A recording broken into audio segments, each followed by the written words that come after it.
C, present in the courtroom, attorneys for both the state and each of the 3 defense attorney teams, as well as the 3 defendants. Witnesses on the stand.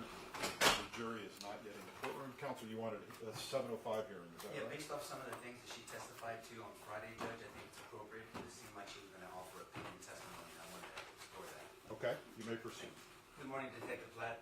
Good morning. So on Friday, you made a you made 2 statements that caught my attention. Number one, you said, "I know why they were indicted. I know some details." Those are 2 statements you said. You remember saying those statements on Friday? Yes, I do. And you have not been designated as an expert by the state, have you? No, And you don't claim to be an expert in any particular field, correct? no, I don't. So what is your opinion? What you said, "I know why they were indicted." Why were they indicted? For murder. I said that because it was on the news. Everybody on the department knew about it. Our office is aware of it. I mean, we wouldn't be here if they weren't indicted for murder. What did you review, since you speak to the news and you're talking about other investigators in this case? What have you reviewed before you took the stand on Friday? I haven't reviewed anything with the case. Have you reviewed specifically Detective Soto's report? No, I didn't read his report at all. Have you discussed with him this case at all? I did discuss with him the case. What did you talk to him about? Honestly, mostly just about our experience with Jason Goss on the last trial.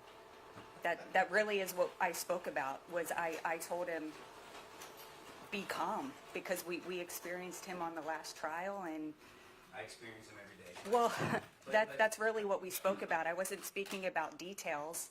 I was speaking about being in the courtroom. But not, so I mean, and you're, I know you're under oath, and so no details at all. You don't know any details from the media, from Detective Soto at all, nothing. No, the stuff from the media that I saw was not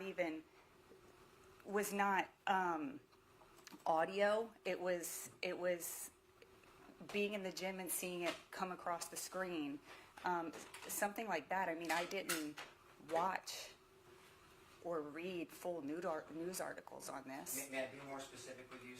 Sure. So, and Jason and I reviewed this before this morning. Yes. There was a portion of my questioning to you where I was giving you a scenario, and it was a general scenario. Yes. And you were answering as if you were talking about this situation, and you talked about an obstruction.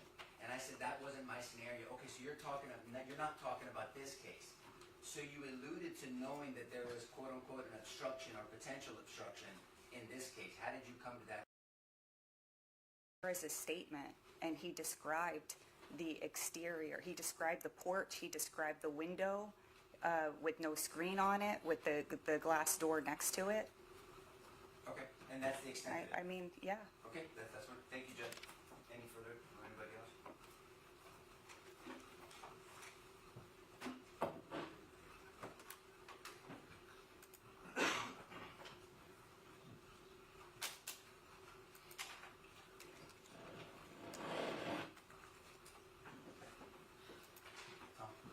We're good, Judge.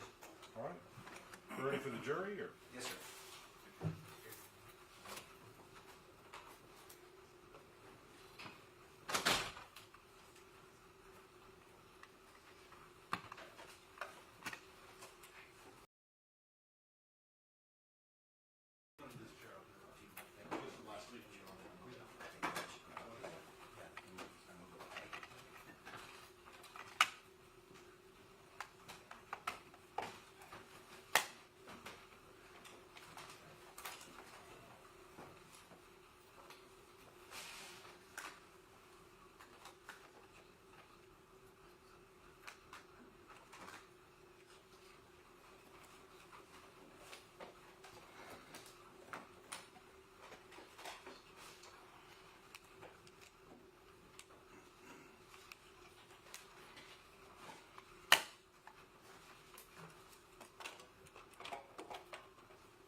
right, welcome back, members of the jury. Hope you had a pleasant weekend and a good morning so far.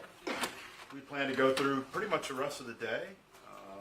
I mentioned to y'all before that I do teach, so probably can't get out of here any later than 5:15 today. I'll give you a lunch break. If you need a break for any reason or can't hear for any reason, please let me know. All right, where we last left off, we were on cross, is that right? Recrossed it, yes. All right, you may proceed. Thank you. Good morning, Detective Platt. Different trial lawyers have different styles. You understand that, right? Yes. And the reason why I say that is because I know it may have seemed as Mr. Cifuentes, and he knows I'm going to ask you this, he might have been a little tough on you on some of his questions on Friday, right? Would you agree with that? Yes. But you understand that as lawyers that represent people and defend against the government, I mean, the stakes couldn't be higher in a case like this. Would you agree with that statement? Yes. And you understand that not only do we have a legal duty, but we have an ethical duty to zealously represent our clients. Objection, Your Honor. Relevance.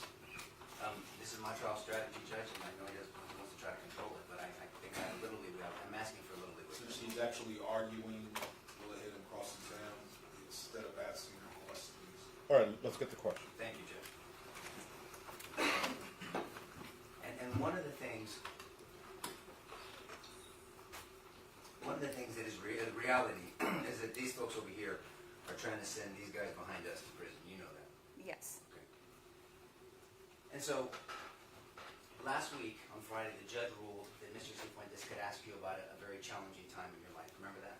Yes. And there were some things that I heard that didn't really make sense, so I have to delve into that to clear them up, okay? Yes. Okay, thank you for that. And I didn't object to you saying your story, because I wanted you to say your story.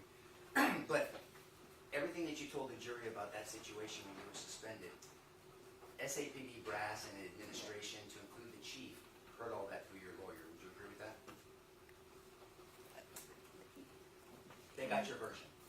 They did. Okay. Yes. And I say this respectfully, but even though they got your version, they still decided to suspend you. Yes. And in that suspension, part of the thing you agreed to is that you would not contest the fact that there was a finding that you were not truthful. You remember that? Yes. But I get the feeling, and I'm happy to be wrong on this one, but I get the feeling that you don't believe that you were treated fairly. Yes. So is it safe to say that the brass, the administration, was wrong in your situation? Of course, I believe that a certain person was wrong. I Okay. wouldn't blame the whole administration. I blame one person. But nobody in the other part of the administration tried to stop this one person, did they? No. Okay. And so I think the point I'm making is administration, brass, people that claim to know policy, just because someone higher up in SAPD said the men behind me are wrong, doesn't mean that they're right. The administration. For the administration. Say it again?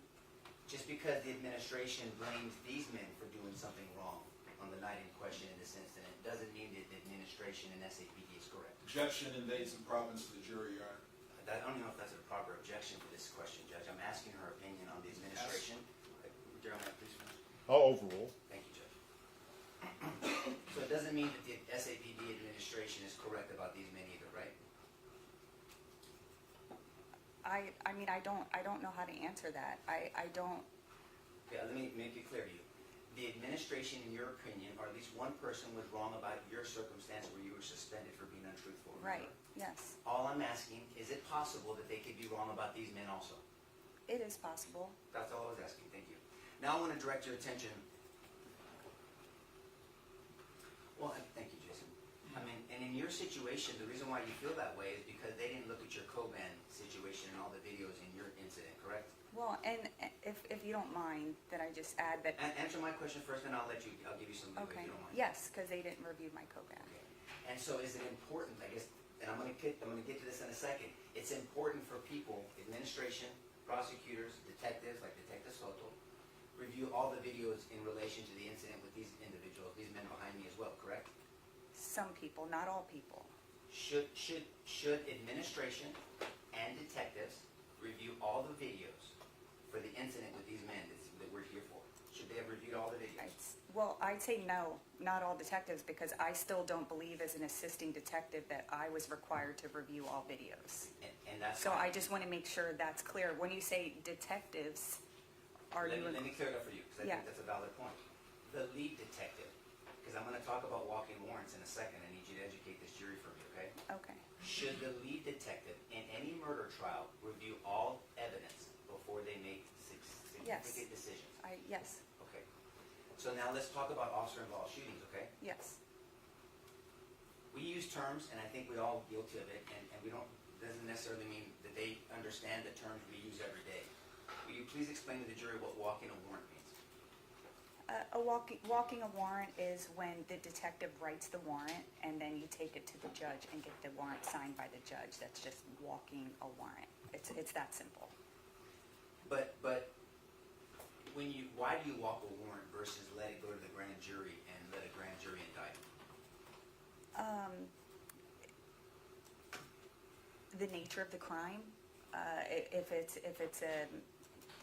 a severe crime against a person, if the suspect is a danger to others, So that's what I want to get to. there's So different walking reasons. warrants, in all fairness, walking warrants really applies to gang members, people that are really dangerous to a society. Would you agree with that? Those are some people, yes. Well, how many, and maybe you don't know this, and if you don't, it's fine. Have you ever seen officer-involved shootings where they walked a warrant within hours of the incident? There, Let me ask the question again. I know, but I'm not sure. I think I can say it, so I'll say it. But I'm not sure. I don't know what you're going to say. Let me ask the question very specifically because it's really kind of a yes or no. it is. But what? And I'm sorry. I think it's okay. But there's another officer case, and I know a warrant was walked on that one. I just don't know the time frame. But that's the only other case that I know of. Well, I think I'm asking. If you don't know the time frame, I'm asking about specific time frames. Yeah. Okay. So I'm just going to ask real specific questions. You testified last week. And I'm going to get your words because I want to make sure. A warrant would not be, if you were the lead detective, your quote, a warrant would not be walked within 24 hours. Do you remember saying that last week? What was the question? Your answer was, the question was about walking a warrant on a case like this as the lead detective. And you quote, a warrant would not be walked within 24 hours. You remember saying that? I remember Mr. Harris asking me a question about a warrant, about warrants being walked within 20, but I just don't remember the rest of the question. But Do you remember saying that as your answer? Because I wrote it down and caught my attention. I don't remember what the question was exactly. But do you remember giving that answer? I remember giving an answer similar to that. Okay, well then let's But talk a about that different similar question. answer you gave. Well, one second. Yeah. Have you talked to anybody between Friday and today About this? about the case, about your testimony, about anything? No, Nobody at all. Have you talked to the state? no, Any representatives of the state? no. Okay. So you recall now giving a similar answer to what I wrote down as your answer of a warrant as a lead detective would not be walked within 24 hours, correct?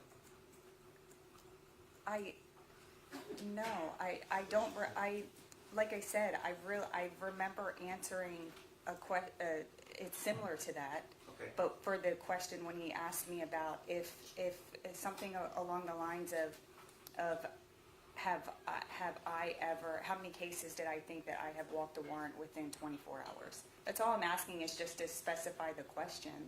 So Mr. Harris asked you. I'll bring it Yeah, up. Okay? yeah. You have it all I mean, down. I'm not trying to argue. I really am Well, not. I just want to That's make up to sure. people's opinions, but I'm going to ask you the question because I want clarity for this Okay. jury. This is Mr. Harris, how many occasions, because have you, comma, sorry, we Yes. just wrote it down.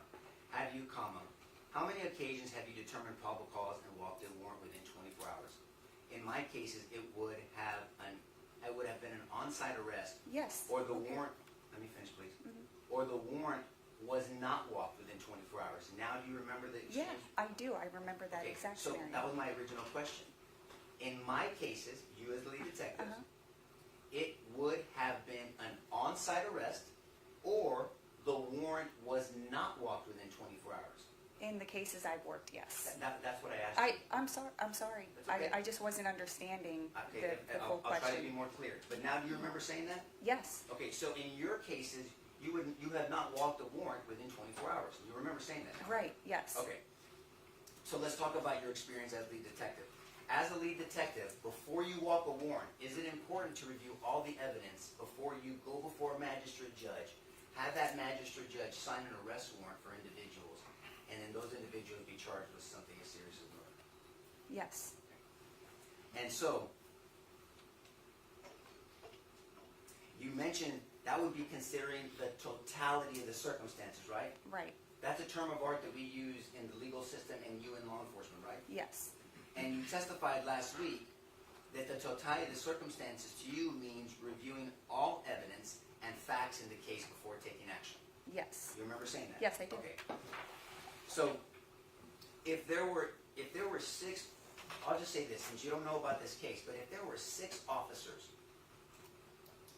can I ask that up, Judge? Yes. If the incident happened here on the porch, if there were 6 officers directly in front, facing the porch with their body cams, would it be important for that lead detective to review all of these 6 people before you walk a warrant? I'd say yes, as many videos as possible. Let me ask you the question again. If there were 6 officers right in front of the incident with body cam, would it be important for a lead detective to review all these 6 individuals, maybe more, videos before you walk a warrant and ask the magistrate judge to arrest people for murder? Yes, And you've been involved in prosecutions as well, correct? yeah, You've testified for the government. yes, And would it be important for a jury? Would it be important for the government?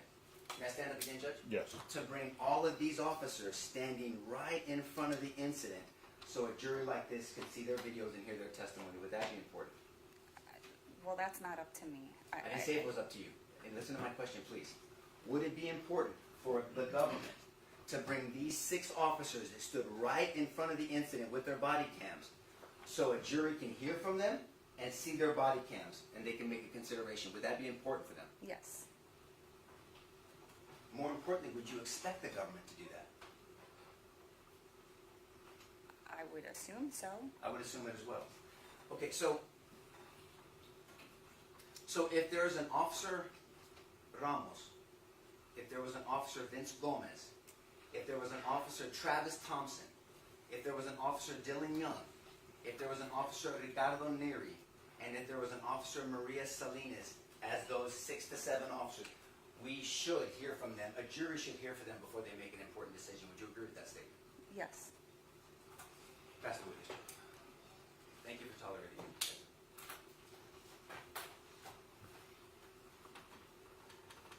Good? Good?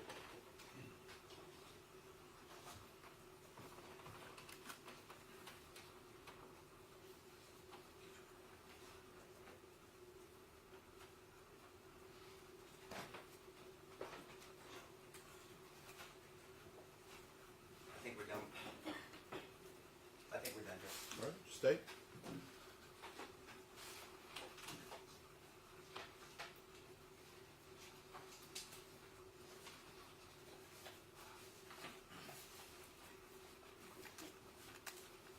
We have no further questions, Your Honor. All right. The rule's been invoked, you know what that means? not just the whole case. Yeah. But I would like this officer, this witness possibly subject to. All right, you are subject to recall. Okay. All right, you're excused.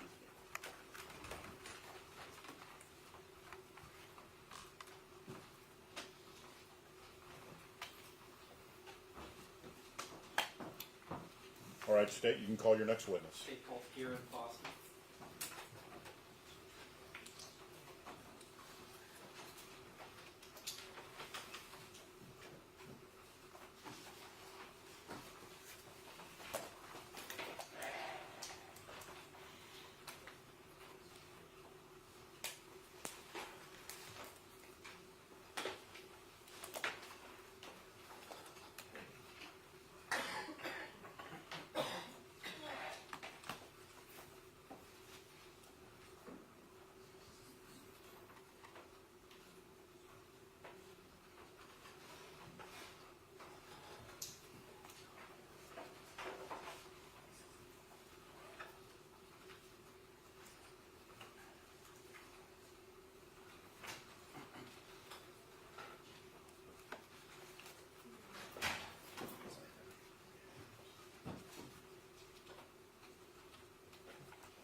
swear you in. Do you solemnly swear or affirm that you will make true answers to such questions that may be propounded to you? Yes, Swear I to do. tell the truth. All right. Can you introduce yourself to the jury and spell your name for the court reporter, please? Good morning. My name is Garen Foster, Garon, Foster, Foster. All right. State. Good morning. Mr. Foster, how have you made a living the last 30 years? I was employed as a Bexar County forensic scientist for the last 30 years. I recently retired in February of this year. The last 18 years, I was a forensic scientist supervisor at the Bexar County Criminal Investigation Laboratory within our forensic serology DNA section. Can you tell the jury a little bit about your education, your background, your training that qualified you for that position? Yes, sir. From an educational standpoint, I received a bachelor's degree in zoological sciences from the University of Texas at Austin, a master's of science in forensic science from the University of Alabama at Birmingham. My entire career was with Bexar County, so it began with on-the-job training and then joining local as well as national and international organizations specifically within forensic science. Therefore, I was able to attend workshops to continue education in those areas. The educational requirements specifically in my area, which I had, was biochemistry, molecular biology, genetics, population genetics, as well as statistical analysis. A brief background then would be I hold a certificate from the American Board of Criminalistics in molecular biology. And then also while employed, I was licensed from the Texas Forensic Science Commission as required by law as a forensic analyst. And in your 30 years applying your craft, has it all been here at the Bexar County Criminal Investigation Laboratory? Yes, sir, it was. And the lab itself, is it accredited by the Texas Forensic Science Commission? Yes, the official accreditation comes from a different organization, but it is overseen by the Texas Forensic Science Commission. And yes, it is. And as the forensic scientist supervisor, were you involved in making sure that the lab maintained the training and the protocols to stay accredited during the entirety of your time there? Yes, sir, I did. You had mentioned two things, serology and DNA. Can you tell us, first of all, about the science of serology? Yes, forensic serology is essentially the examination of items of evidence that are biological in nature. You think of blood or semen or saliva, and then if possible to identify those items. And then if the identification of whatever blood stain or tissue is made, then determining if there is sufficient cellular material to conduct DNA analysis. And when law enforcement agencies submit a sample to your agency to determine whether or not any biological material exists on an item, do you have certain protocols for accepting evidence? Yes, the laboratory would accept the evidence as long as it's not compromised. Otherwise, for example, it comes in a sealed condition and it's submitted by a law enforcement agency to the crime laboratory. And in the entirety of your time there, have you been accepting at your lab submissions by the San Antonio Police Department? Yes, sir, we have. And with respect to DNA analysis, can you tell the jury what DNA analysis is? DNA, or deoxyribonucleic acid, is a biological material. It's located in almost all of the cells of your body. It's inherited from your mother and your father. Its ultimate reasoning for being there is to help code or tell your body when to turn on certain proteins. And the DNA itself is the same in all of your cells. And my DNA is very similar to your DNA. We all need the same proteins or enzymes, basically our genetic makeup, but a small portion of it is different, or we call that polymorphic. There are different sizes of the DNA in small percentages. So 99% of my DNA is the same as yours. But that small percentage that's different, a forensic DNA analyst will examine those areas, and if sufficient DNA quantity and quality is available, create a discriminating profile to help determine who may or may not have been the donor of that biological fluid or stain. I want to ask you about a submission under your lab under number 23-03995. It submitted to your lab in September of last year. Do you recall having any involvement in testing from that submission by the San Antonio Police Department? Yes, sir, I do. And what were you asked to do in the initial submission on September, or around September 16, 2024? Yes, I received 4 different apparent bullet fragments, and I was asked to examine those for the possible presence of blood or any other tissue that ultimately would potentially lead to a genetic profile if there was biological material on those items. And is that an unusual request, or is that fairly routine? It's fairly routine. If I could approach you. Yes.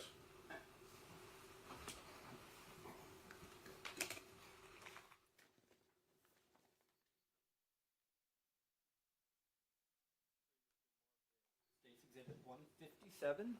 Should take a look at that. Do you recognize the packaging and any of the markings? Yes, sir, I do recognize the packaging. And how are you able to do that? Well, I'm able to do so because I see my initials and the date in which I made this examination, as well as a unique criminal investigation laboratory number in which you had referenced. And when did you first see this package? I would have seen this package on September 13th of 2024. And when you first put your hands on it or so, was it in a sealed condition? Yes, sir, it was. And inside it, what was inside that package when you opened it? Well, inside this tape-sealed envelope were 4 smaller tape-sealed envelopes, and each one of those would be marked with a law enforcement agency number and brief descriptions, and then each one of those would be opened, and that is where the alleged apparent bullet fragments were found. Let's take a look inside.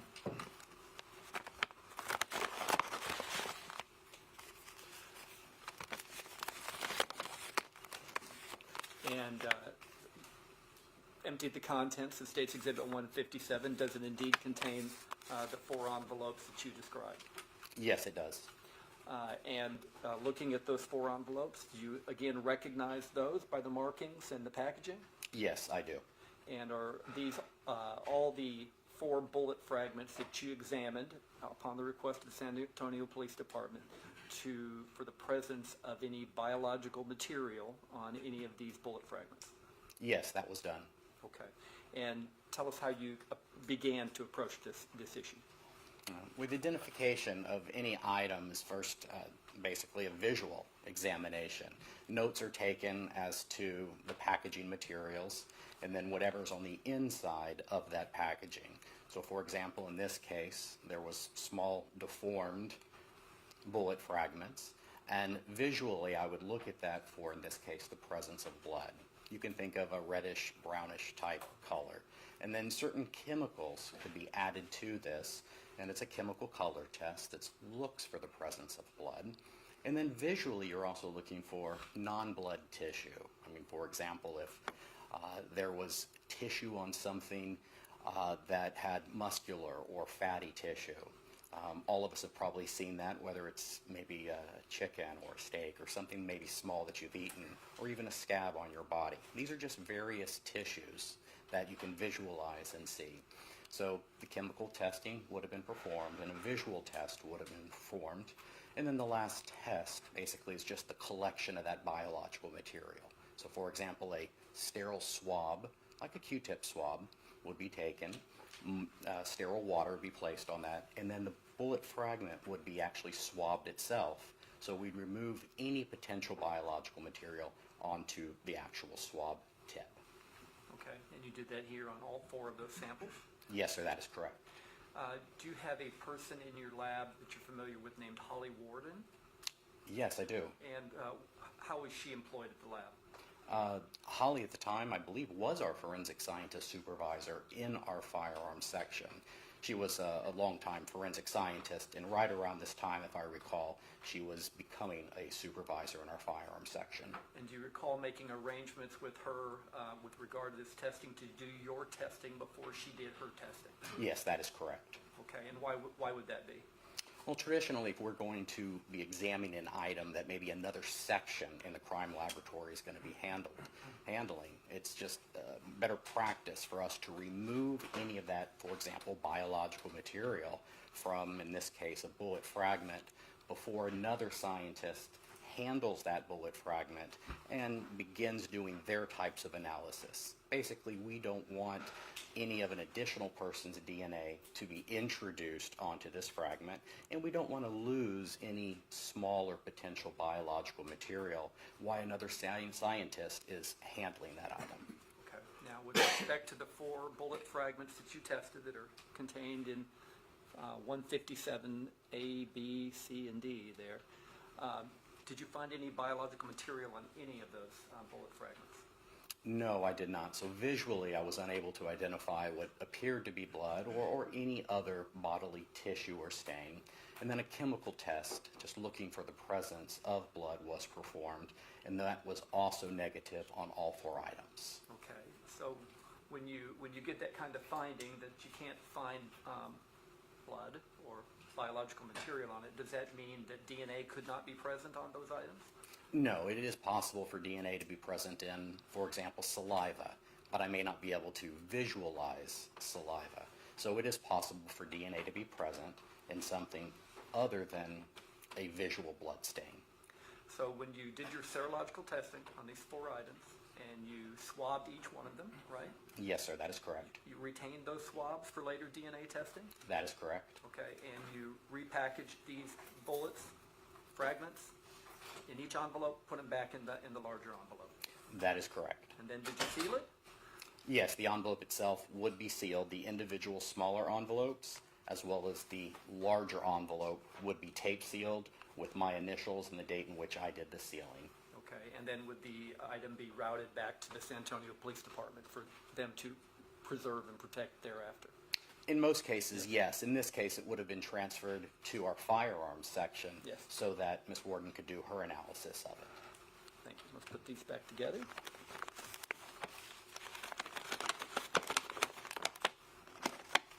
Thank you. All right. Before you ended up doing any DNA testing on those items, on the swabs from those items, did you get an additional item to test? Yes, sir, I did. I got one more envelope at a later date asking me to do the exact same analysis. Okay. I want to show you what's been marked as State's Exhibit 155. Have you seen that before? Yes, sir, I do. And how do you recognize it?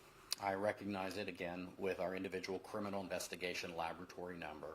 I do see the date as well as my initials and an item number that has been given by the crime laboratory. Okay, and that envelope itself, what would it contain?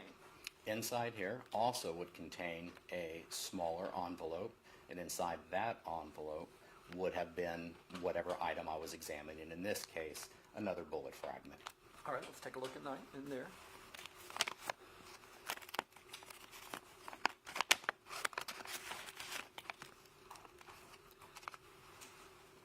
You have removed an envelope that is marked State's Exhibit 155A, correct? Yes, sir, that is correct. And on the back of it has an E1 written on there, is that right? That is correct. Okay. And looking at this envelope, does this contain the bullet fragment that you were asked to identify if it had any biological material on it? Yes, it does. And you conducted the same examination.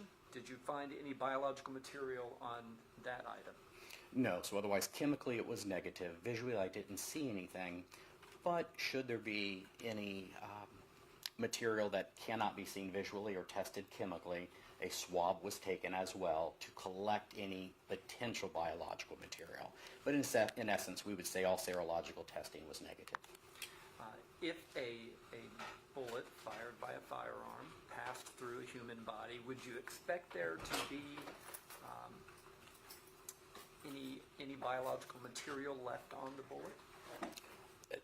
The possibility exists, yes, but there's absolutely no way, as a forensic DNA analyst, I would be able to state that it would or would not. For example, I can only say that if there's biological material present on the items submitted to the lab, and then if a DNA profile is available, who that may have come from. But how the DNA got present onto an item, I would not be able to say. And that would be included in, could a bullet pass through an individual and may contain biological material based on various variables, as well as could it pass through a person and not contain biological material. Both of those are possible. Is it also possible that a bullet that passed through a human body and was submerged under water for a period of time would not retain any of that biological material? Yeah, that would be possible as well if water was utilized to wash away biological material, in essence. Or if a bullet that was fired through a human body went also through other items, like a wall or something like that. Is it possible that any biological material on that bullet could have been, in a sense, wiped away by the subsequent items it struck?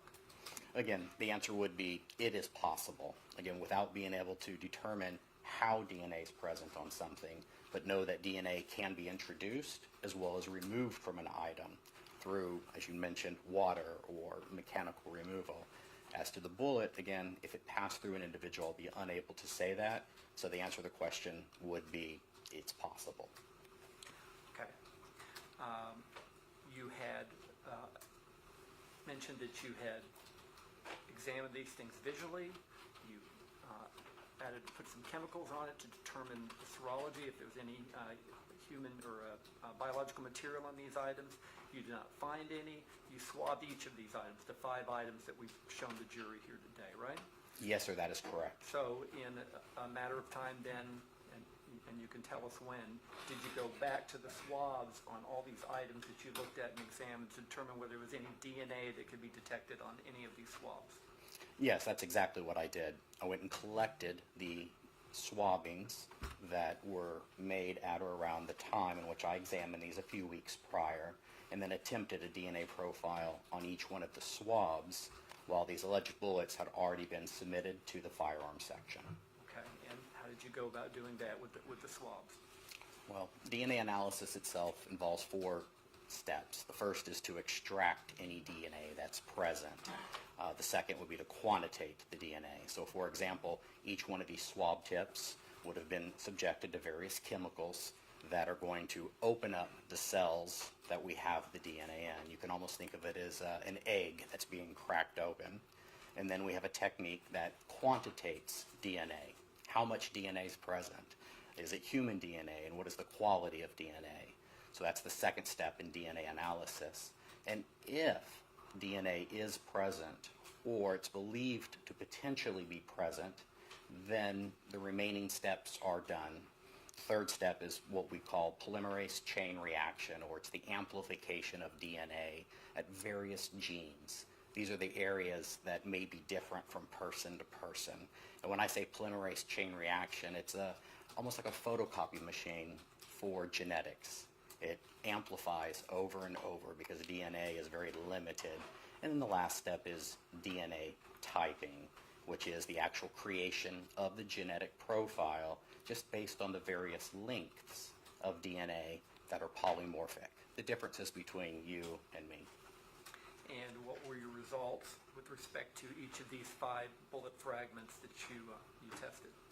In general, it was negative. Otherwise, either no human DNA was identified on those swabs that were taken from the bullet fragments, or if there was any DNA present, it was beyond any detectable limits of either the quantitation or going through the procedure and trying to attempt a DNA profile. So otherwise, no profile was available on any of the bullet fragments. So, in essence then, with the 5 bullet fragments you found, or that were submitted to you for testing, you cannot say whether or not any of them passed through a human body. Is that fair to say?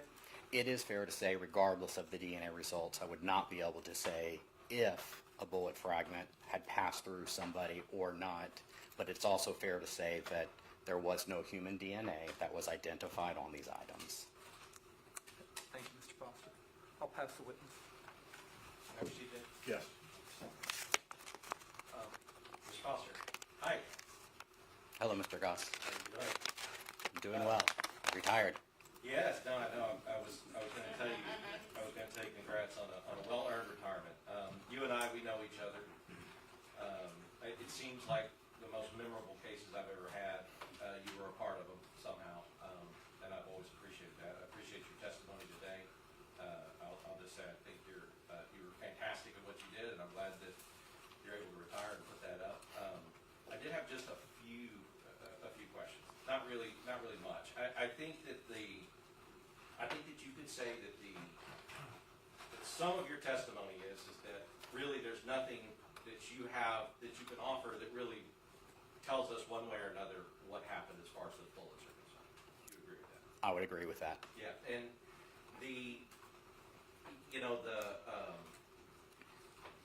I guess testing for the biological material, one of the things that I think you said was that you may have found that there may have been some, but it was not even enough that you could figure out, like for instance, if it was male or female DNA. That is correct. Right, and because one of the things about, and you educated the jury well, and I just want to talk a little bit about kind of like categories, like you would agree with me that when you're testing, one of the early things that you can see is like, is this a male or is it a female? Because it's XX or XY, right? It is, that is correct, but it depends if you're talking in a quantitation stage, and then there's additional testing that actually is the genetic profiling. And it is possible that one may not, or you may not be able to tell from a quantitation if it's male or female, because it could be in a background level. So regardless of the results, you may not be able to say male or female. But definitely when it came to genetic typing, that is the last step, if there is potential biological material, if there was male or female DNA present. And the reason I ask that is, I think one of the things you guys can rule, for instance, you have a profile, but you also need to go get a known standard from different people that may be involved in the case so that you can compare a profile to that known standard. That's correct. So if you're asking, if I create a DNA profile from a crime scene sample, let's say blood that's identified on the floor, and we're able to see this is male or female DNA, and I have a profile, the question is, well, who may that be from? So when he mentions a standard, an individual will provide a buccal standard. So otherwise, if I had a swab, I can place it in my mouth. That's just the term buccal. And this known swab is used at that known DNA. If the individual is deceased, then it may also be a buccal, or it could just be a blood sample taken. But that would be the known standard compared to, for example, in this case, the bullet fragments. Right, and so if you were able to get a profile, the way the known standard works is you get an unknown profile, if you were able to get one off the bullet, and then you get a known standard, and then, I mean, this is simplistic, but you can compare them and see if they actually, if those two things match, or if they don't, right? That is correct. And I bring it up to say that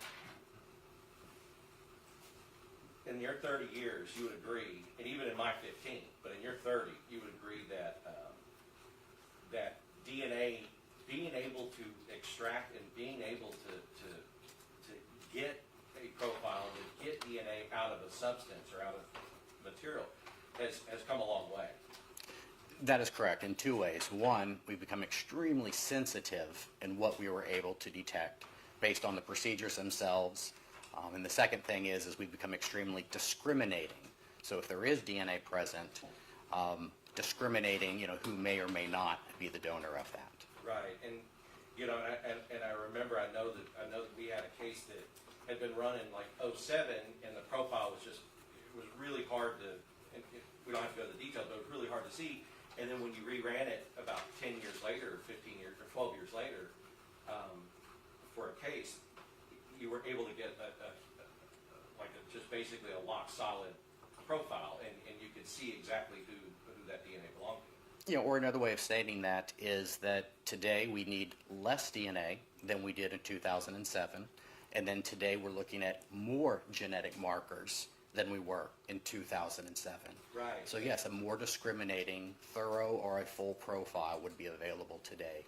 And I make that point to say that even with all of that we have today, because you did your analysis in 2024, even with all of that and how sensitive it is, you weren't even able to get, using those state-of-the-art tools that you have, you weren't even able to get a profile off of any of these bullet fragments. That is correct. Right. So that would tell you, I mean, because honestly, something that's microscopic, like a microscopic drop of blood, you could probably pull a pretty good profile out of it. It's a cellular-rich stain, so typically the answer would be yes. Again, I wouldn't be able to say how the blood got there, but yes, if there's a sufficient cellular material in a small blood stain, yes, I would expect, if the quality was present, to be able to get that profile.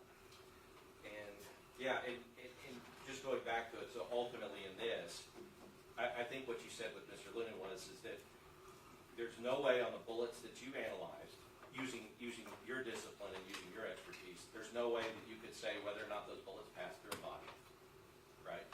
That is correct. And I mean, I guess even if you did find it, you couldn't necessarily say that it passed through a body, right? That is correct. Let's say that there was an item of evidence, a bullet fragment, that was on the ground, and it was maybe in a pool of blood sitting there, and that was submitted to the laboratory. You know, I may be able to probably create a genetic profile from that, make a comparison, but as the scientist, if you ask me how that blood got under the bullet, I wouldn't know that it was sitting, you know, in a pool of blood, but I definitely wouldn't be able to say that it absolutely got there because it did or didn't pass through a body. I would just say that, well, it was in a pool of blood, so therefore it's obviously possible for that blood to transfer onto it. Sure. So it kind of comes down to the how did DNA get there, would not be able to say. Absolutely. And so as far as the whatever you did analyze, you would agree that you took whatever they gave you and you were willing to analyze whatever they gave you. That is correct. Right. And so there wasn't a thing where you were like, no, I'm not going to analyze those bullets or those. I'm only going to do these. You would have taken whatever was submitted to you. You would have done your job and you would have done your best to try to get a profile. If time and resources allowed, the answer is yes. We would do whatever it is that would be asked. Thanks. I'm genuinely glad to see you again. And I hope you have a good retirement. I'll pass it. Thank you, Mr. Goss. Good morning, Mr. Foster. How are you? Fine, My thank name's you. Mario Prado. I just have a few questions for you. Regarding this case, I think I got down what you said. So basically, your visual inspection of all 5 of these bullet fragments indicated the presence of no blood. Is that correct? Visually, I was unable to see what I would expect to be blood, and then chemically was able to confirm that either blood wasn't present or it was below any detectable limits. Okay. And the same question for bodily tissue. Your visual inspection of all 5 fragments, you didn't visually detect any bodily tissue. That is correct. And going that step further, your chemical testing of that indicated no bodily tissue. Is that correct? If the bodily tissue was blood, that is correct. But if it was not blood, for example, something that you couldn't be seen with the naked eye, like saliva, we were able to confirm that with a very specific human DNA test. Would I find DNA present if there was human DNA? And those results were either negative or very limiting, beyond any kind of detectable limits. Okay, thank you, sir. And with regard to the source of the DNA on this bullet fragment, if the scenario were such, would it be fair to say that the DNA, even though you couldn't quantify it or qualify it, could have come from a person handling that bullet? Would that be fair to say? I'd have to say that anything is possible. Right. Would I expect DNA from somebody's fingers to be present on a bullet as it passes through a gun and there? The realm of, well, it's getting closer to be not likely. However, it would be wrong for me to say that I absolutely could say that there would not be DNA present. So I have to answer that with, it's possible. Okay. So, I mean, the sources of the DNA could be potentially innumerable if it's going into, like, let's say an apartment. There may be loads of DNA in a living area or in a kitchen area from the people that are residing there. Would that be fair to say? Yes, sir, that would be fair to say. Okay, and would it be fair to say that it might even be the DNA from the people who occupied that apartment before the current occupant of the apartment? I mean, that DNA could still be present from the people who were there before. Is that fair to say? If there was biological fluids or stain present from the first individuals, then Yes, sir. yes, it would be fair to say. Okay, and I guess my last question is with regard to any water. If there were water, well, first of all, on the floor of the apartment could have potential DNA, correct? That is correct. Okay, and if there was water, like a line busted, and you got the water coming out from a municipal water source, and I understand that, you know, the water is going to be treated with fluoride, but studies show that even there can be DNA fragments in even municipal water supplies. Is that correct? I'm not aware of human DNA fragments in municipal water at any kind of detectable levels because we've used regular water as a negative control. Otherwise, we've gone through the entire process with water that maybe we've purified and have not identified human DNA. Okay, but that was water that you purified, correct? That is correct, Okay. but I will answer again that I'm not aware of any human DNA in any kind of detectable limits that would be in municipal water from a city. That would not be right for me to say that there is or is not. Okay, and there was nothing detectable here either. That is correct. Okay, thank you very much, and congratulations on your retirement. Thank you, sir. Very brief. Mayor Bush, Yes. or Mr. Foster. Not much left for me to ask after the first three lawyers, but I wanted to get some clarity on some dates. I know you were kind of later into this case. As far as submissions go, the lab tests items when they are sent in by an agency, right? That is correct. And so in this case, Detective Soto ostensibly is in charge of submissions to the lab as he sees fit, right? I believe he was the detective at the time responsible, but yes, he or another individual would be responsible for deciding what items of evidence are sent to a crime laboratory. And when those get submitted, right? As far as the I believe timing. so, yes. Okay. And so that's what I wanted to get some clarity on. So you received a total of 5 bullet fragments for testing, correct? For DNA analysis, that is Okay, correct. in your section. And so I want to get the dates right here because there's 2 different submission dates for your section for testing for the bullet fragments, right? That is correct, sir. Okay, and so the first one, do I have it right that September 12th of 2024 was the first submission your section received in this case? That is correct. Okay, so we'll do first DNA was 9/12 of 2024, and so that's over a year after the offense date in this case, correct? I'm not aware, I don't recall the offense date at this time. If I told you it was June 23rd of 2023, that would be more than a year prior to the submission to your section, right? That's correct. It's about 14, 15 months. Okay, so we'll stick it here on the demonstrative states 184. And Ms. Warden helped me kind of walk through the same dates here. So that's the first submission. And then you get a second submission, do I have it right, that came on September 30th of 2024? Yes, sir, that is correct. Okay, so I'll put second DNA, we'll do 9/30/2024. And when you get these fragments, does your section sometimes identify fragments with an SAPD evidence number? Yes, it will always be associated with whatever law enforcement Okay. agency number there is. And so for the first submission, September 12th, there were a number of SAPD numbers that correspond to the fragments that came in, right? I'm only aware of one San Antonio Police Department case number. Oh, the case number, I may have misspoken. So is there sometimes a evidence item number that's referred to? Yes, so the San Antonio Police Department or any other law enforcement agency, they may have their own numbering identification. It's not uncommon to start with an E, for example, say E1, E2, E3. Now that may be different than the laboratory's numbering system, but yes, it is customary for them to have that. Okay, and so if a bullet fragment was sent to you that, say, came from autopsy, that would have some corresponding number with it, correct? Like that evidence barcode number. Yes, I would fully expect the law enforcement agency to have that barcode associated with it. And we talked about the order of testing.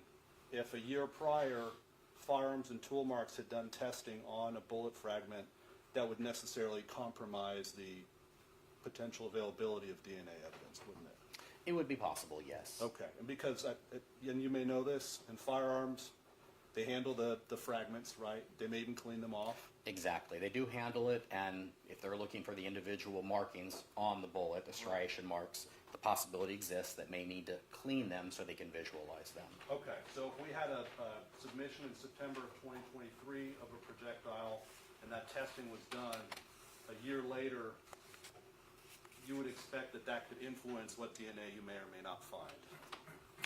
If somebody else had handled the bullet, as an example, and possibly cleaned it, then the answer is yes, that would be possible to affect the results that I would receive. And I'm not casting aspersions on the section, you just rely on the evidence coming in the order that it's submitted, right? That is correct. Okay, and so as far as Detective Soto's submissions go, you did not receive any swabs for, say, a fire alarm closet that you're aware of? No, sir, I did not. No swabs for a security door? No, sir, I did not. No swabs for a steel lockbox? No, sir. No swabs for fire alarm batteries, right? No, sir. No swabs for some kind of fire ignition implement like a lighter? No, sir, I did not. And no swabs for electrical wire? No, sir, I did not. Okay. And just to, the last question to be clear, we had 5 projectiles or projectile fragments, not 16, right? That is correct. There was 5 that were submitted to the section in which I was responsible for DNA. Submitted by or at the direction of Detective Soto at SAPD? Yes, sir, that is correct. Okay.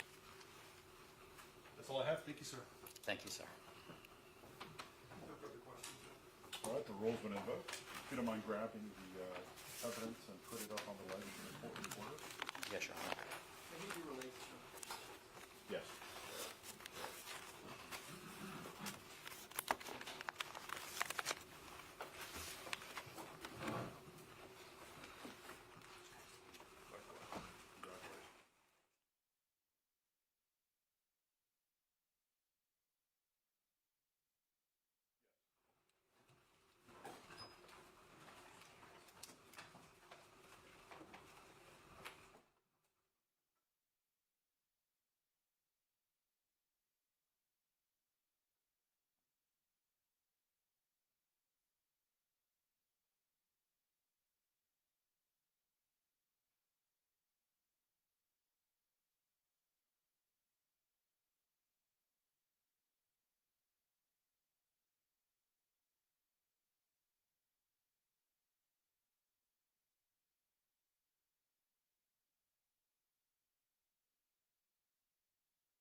has failed to timely disclose any experts.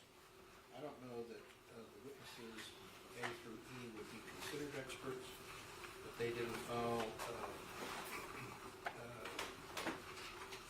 notice of witnesses until October 1st of this year for those witnesses.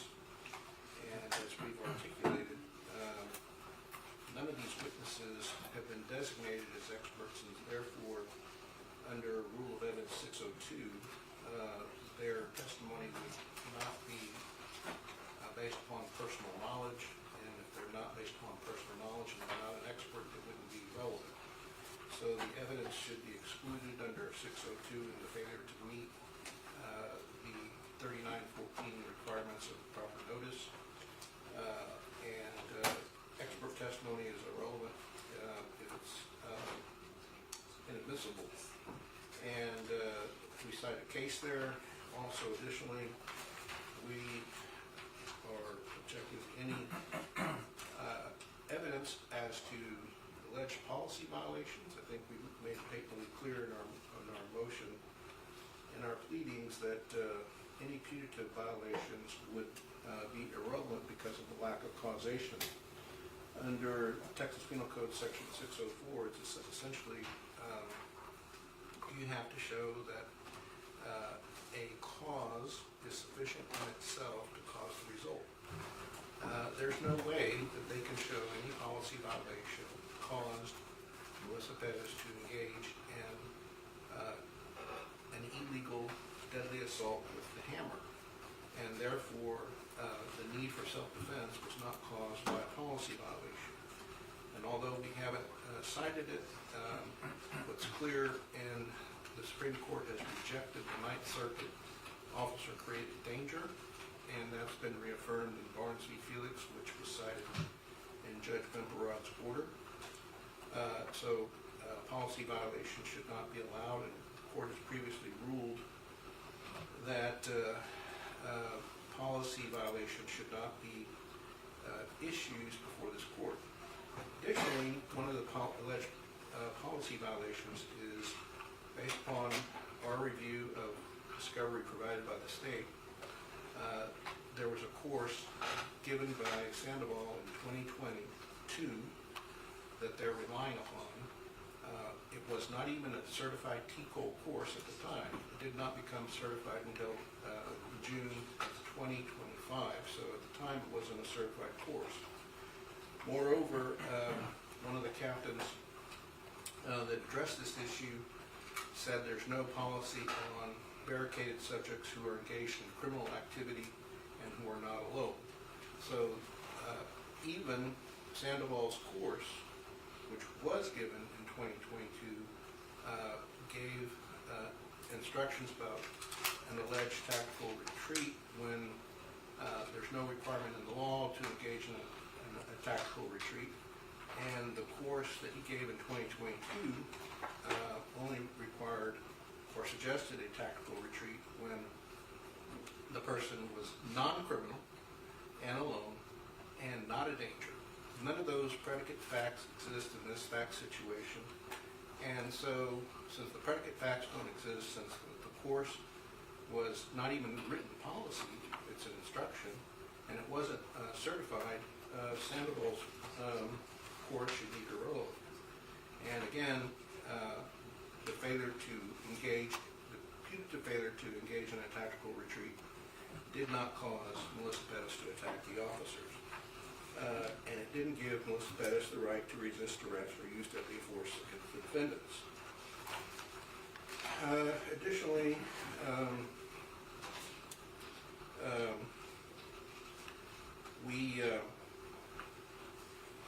we would cite the court to document 71, page 11 of Judge Bimperod's opinion. What they're essentially doing is trying to have their cake and eat it too, because what they're trying to say is that policy violations resulted in the excessive use of force. And Judge Bimperod,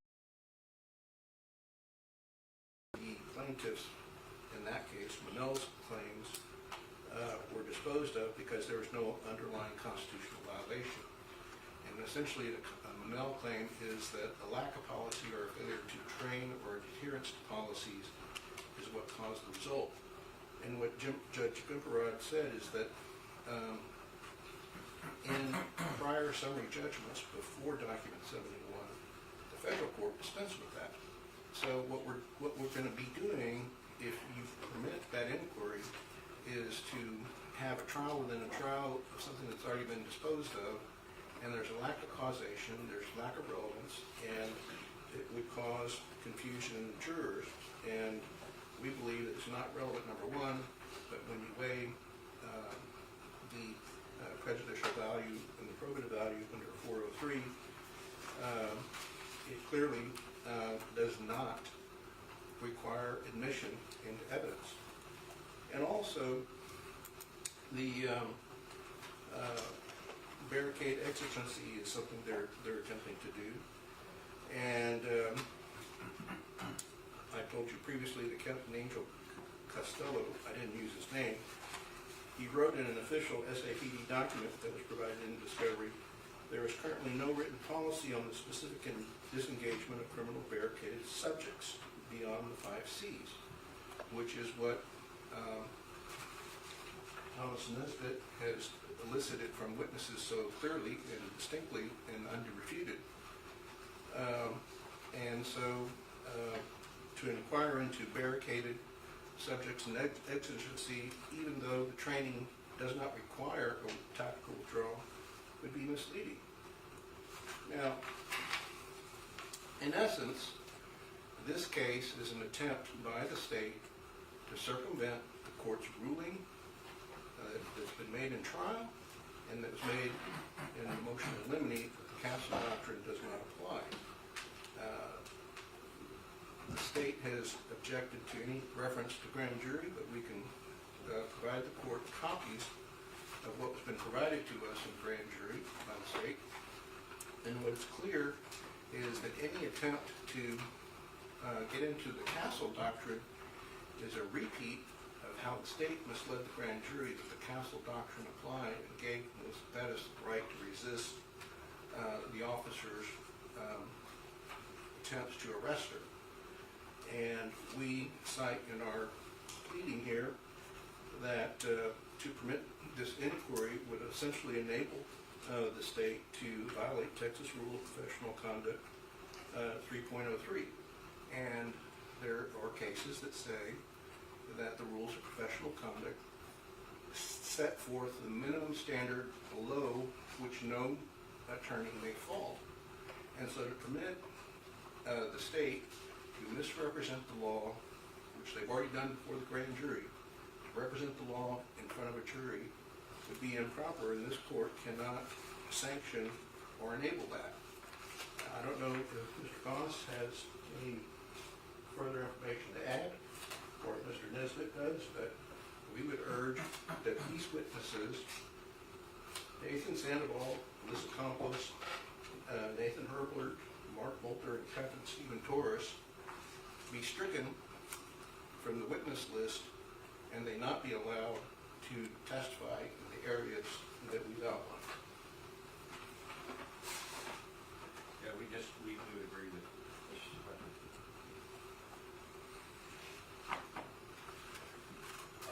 Judge, I'll respond after you. Thanks. Okay. First, Your Honor, I note for the record that a state's amended disclosure of expert witnesses was filed with the court on September 8th of 2025. In it, it lists 10 putative expert witnesses. It does include Officer Nathan Hurlbert and Nathan Sandoval, etc., well in compliance with the rules and notice. October 1st was just the general witness list. And I will simply say the state has met and complied with the statutory requirements for notice as to the course that the defense is referencing. It is a class of training provided to all officers going into calendar year 2022 about, and in that course, has been obtained by subpoena on both the parties. We all received it at the same time. If you may recall, when the city attorney was in our last pretrial motion, this is the matter in which he wanted to have a protective order so that the evidence, so that the course materials be returned to the city at the conclusion of this matter. In that class, it discusses issues of barricaded subject, both criminal and non-criminal barricaded subjects. It directly addresses instruction given to all officers, the training records of all officers, cite that they attended this course in the defendants in calendar year 2022, and it goes to their prior training and expectations of how they should apply that training in a tactical situation such as the facts at hand. The court has ruled, and we have not mentioned anymore 941, but the facts, it is clear, as the jury has already seen, it occurred at night, she was in her home. It is replete. I don't know another way to get around that, and this training, which goes into reasonableness when they have to decide,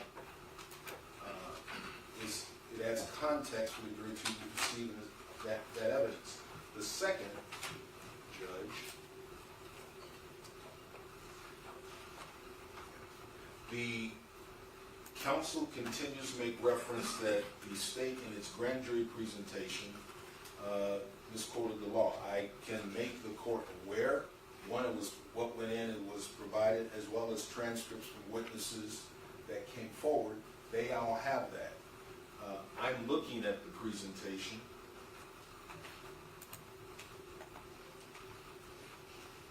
I will have to ask counsel, could you refresh my recollection? What is the illegal thing that I told the grand jury? Your PowerPoint slides, I believe it was probably slides 43 through 49, where you quote the Castle Doctrine statute in your slides. That clearly is a violation of the ethical rules because you misstate the Castle Doctrine applied to Melissa Perez, and you implied that in eliciting the testimony from the witnesses. Your Honor, I'm looking at the charts presented. I presented them instruction on 932, 933, as it reflects the defendant's conduct, and I am citing the statutory Code of Criminal Procedure 1404 and 1405.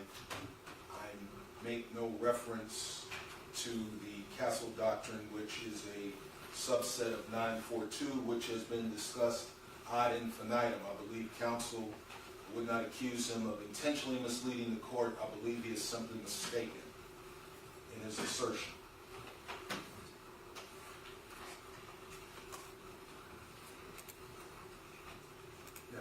As to why state's expert Sandoval, who they received notice of, and this instruction, it informs the jury, and perhaps I will ask counsel, he articulates it better than I can read his notes.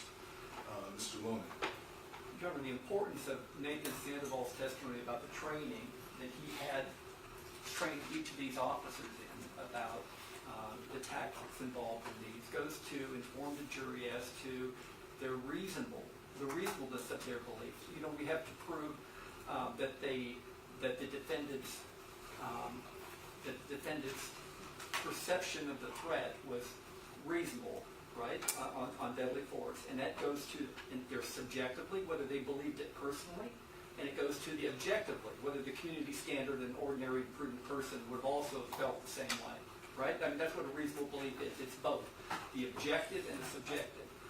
What the training does is it shows the jury how their minds were influenced in their policy and their directives and what they were held to do informs as to their subjective belief as to whether or not their behavior was reasonable.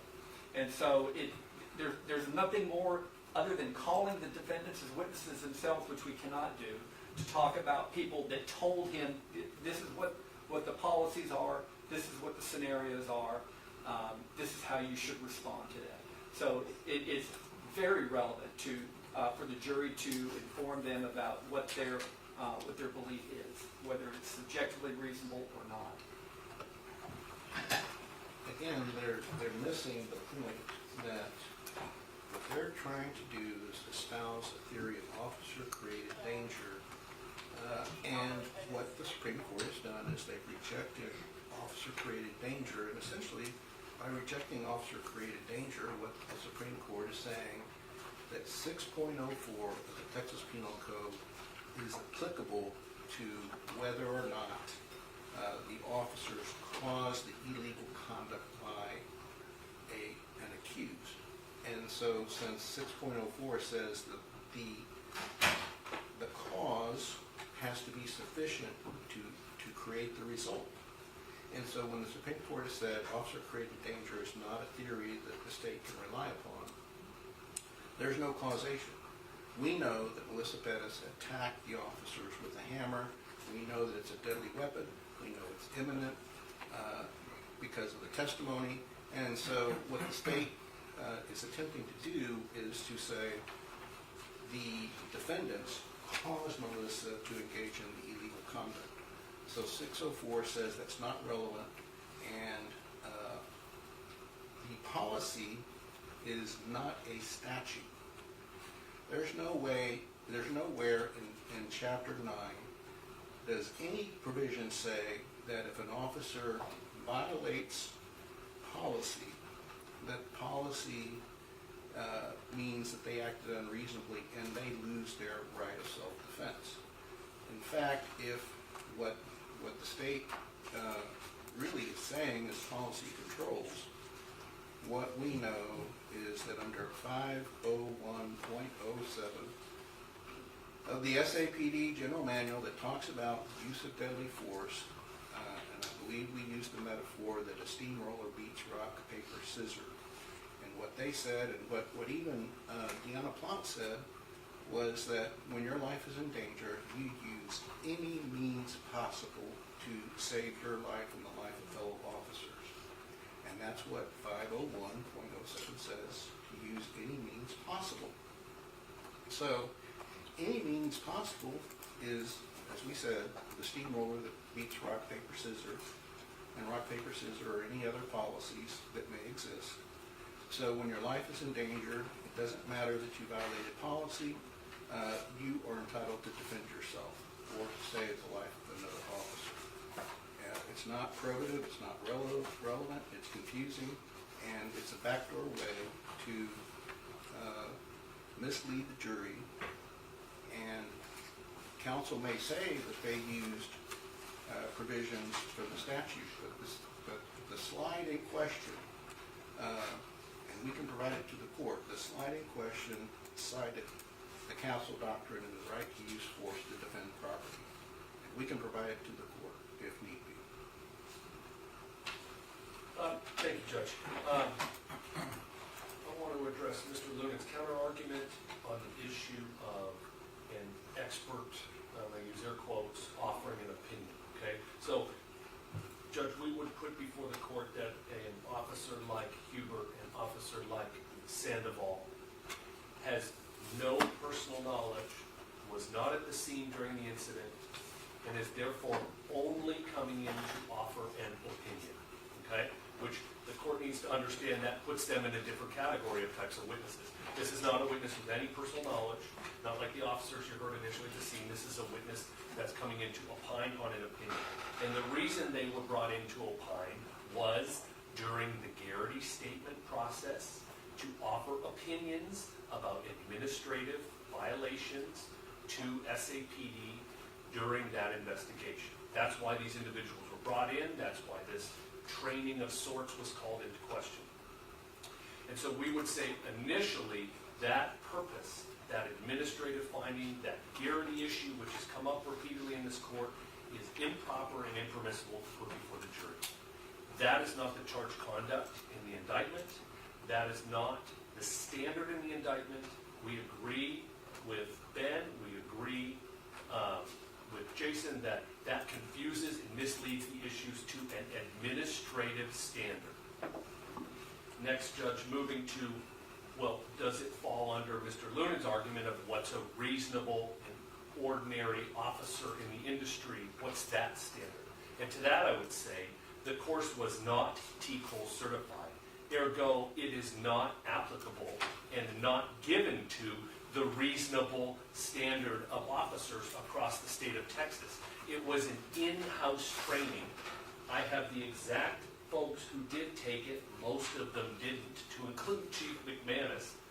But that's a rabbit trail, and I agree that that's a rabbit trail. The point is, if it goes to what's a reasonable officer's standard across the state, if that's going to go to the reasonableness of the decision, an in-house uncertified training that only some officers have taken that doesn't really apply to an IA administrative violation allegation definitely does not go in front of the jury.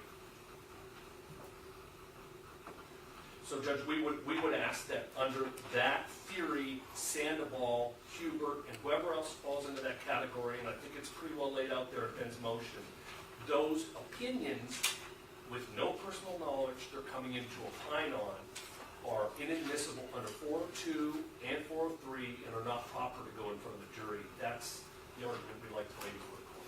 I mean, And I have the, Your Honor.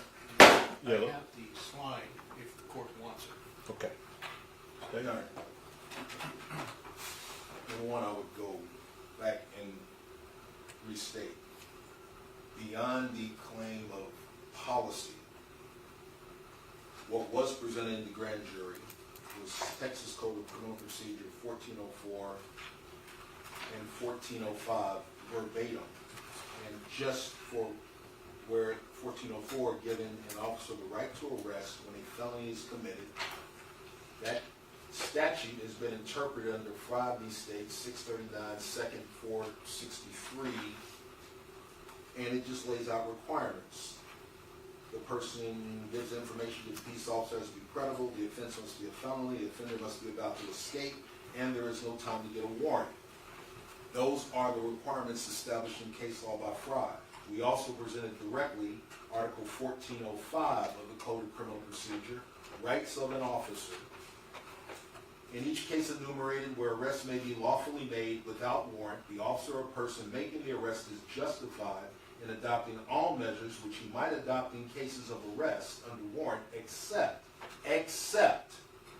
an officer making an arrest without a warrant may not enter a residence to make the arrest unless the person who resides in the residence consents to entry or exigent circumstances require the officer making the arrest into the residence without the consent of the resident or without a warrant.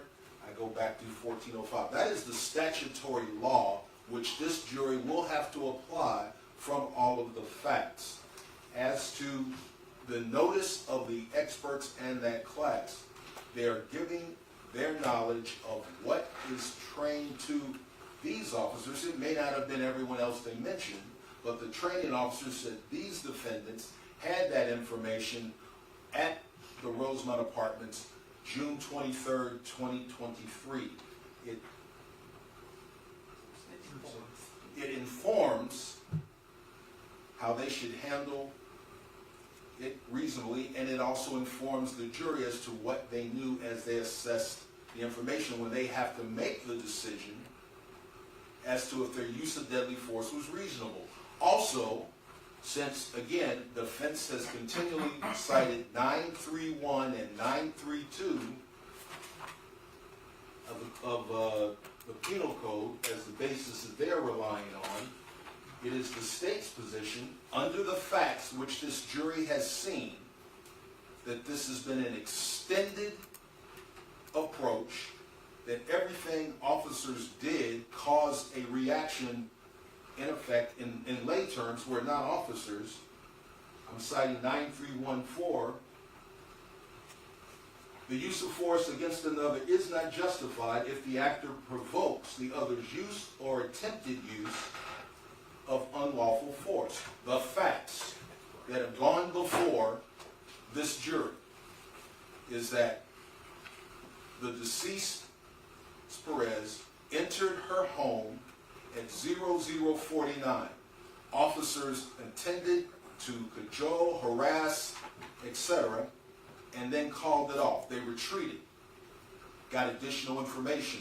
then go back and then resume the harassment that causes Ms. Perez, and the jury sees it, she reinforces the door with a chair. They observe it, they notice it, then they start to come in through the front. She reacts. They retreat, she backs off. It repeats again, they approach, she reacts, they back off. It is the state's position that reasonable minds can see that is a question and a fact for a juror to consider the 932 self-defense claim. All of this is based on statutory law, not policy, the law that this jury will have to apply. None of that applies to the three gentlemen behind me, Judge. I don't know what this cajoling Mr. Harris is talking about. I thought we crossed this bridge already. No prosecutor that I've ever heard of in 23 years has used this against officers, so it's a misapplication, Judge. And everything that he just described to the court, with all due respect, apply to officers that are uncharged by this office.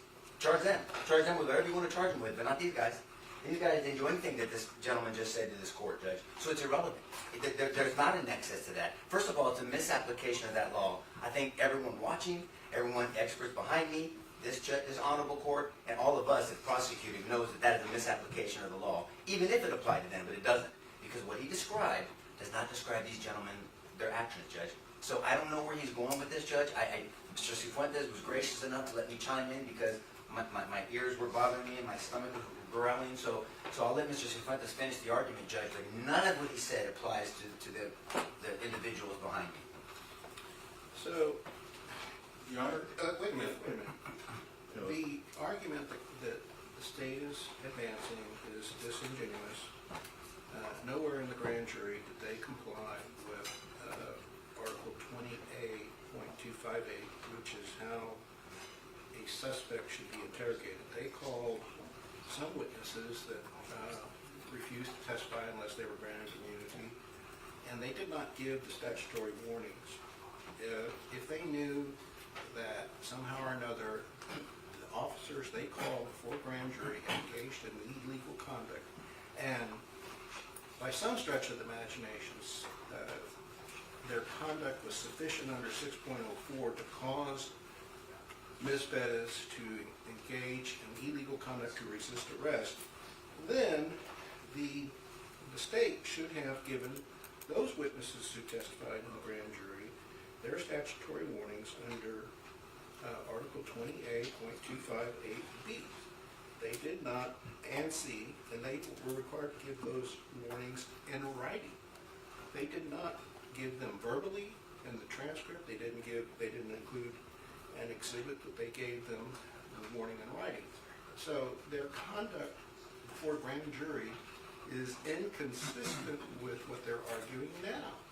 If they're saying that it's relevant and admissible now, then they're confessing to having engaged in an intentional, willful violation of Article 20A.258 of the Code of Criminal Procedure, and this court would have a duty to have the state bar inquire into that unethical conduct. So either they engaged in unethical conduct before the grand jury, or they're making an invalid argument now. Either choice is untenable. And I should also say that their grand jury presentation talked about exigency as it's defined in the San Antonio General Manual, not as Judge Bimperod defined it. And these officers in a criminal setting are not constrained by the definition of exigency in the San Antonio General Manual.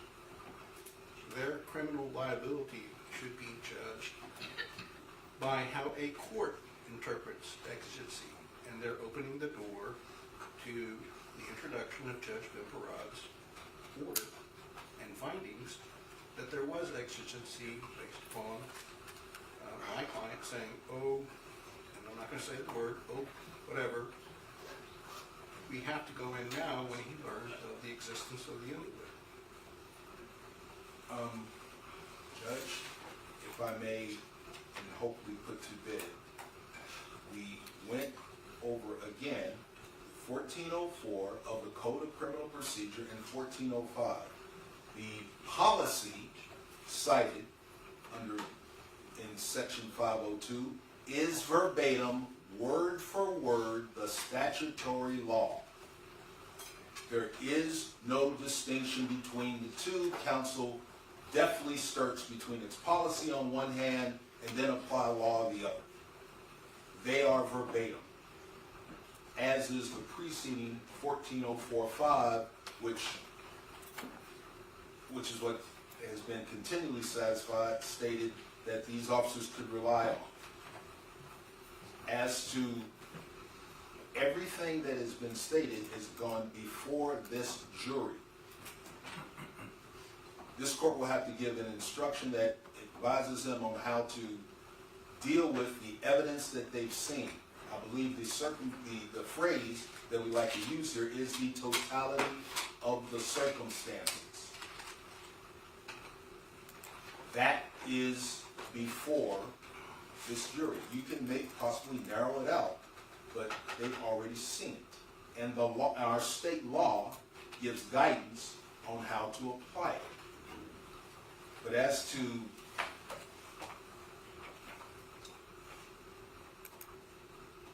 it's relevant to inform the trier of fact of how to interpret the law they've got with the evidence they've already seen. And I believe that council's motion should be denied and that we proceed. Your Honor, if I could just add one thing. He talks about the evidence before the jury. We are all governed by the rules of ethics and the rules of law in a courtroom.